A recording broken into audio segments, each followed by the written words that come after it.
Ya, pemirsa, setelah 4 jam memeriksa komedian Marcel Widianto, penyidik Ditkrimsus Polda Metro Jaya kini memburu para pembeli konten porno Dea OnlyFans. Marcel sendiri masih berstatus saksi dalam kasus ini.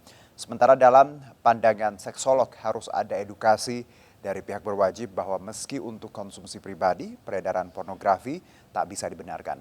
Polisi juga diminta tak langsung mengkriminalisasikan pihak-pihak yang terlibat dalam kasus pornografi karena sifatnya pribadi.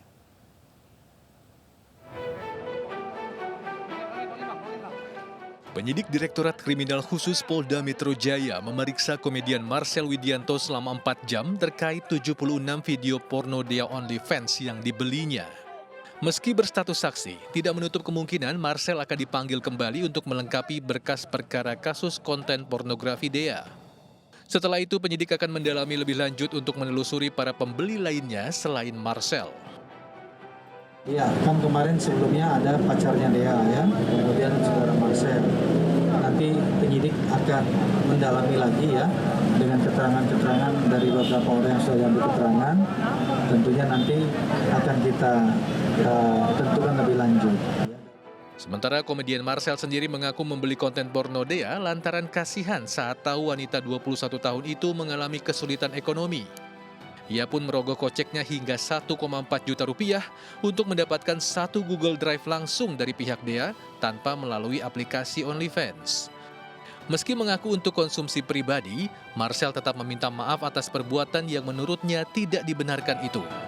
Ya, sejujurnya saya minta maaf dulu atas kegaduhan ini, teman-teman. Ya, tentu saya juga kaget sebenarnya. Kenapa akhirnya, ya sebenarnya ini perbuatan yang memang tidak bisa dibilang benar juga. Gue juga ngakuin salah.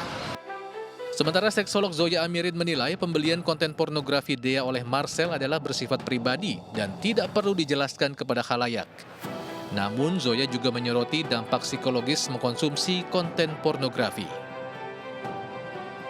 Sebenarnya Marcel tidak harus menjelaskan mau alasannya dia membantu Dea ataupun bukan, itu adalah sebenarnya itu urusan personalnya dia loh. Pornografi meskipun ditonton oleh orang dewasa, ini bukan lagi sekali lagi film dewasa ya. Menurut saya pornografi secara psikologis membuat kita mempertanyakan kenormalan seksualitas kita.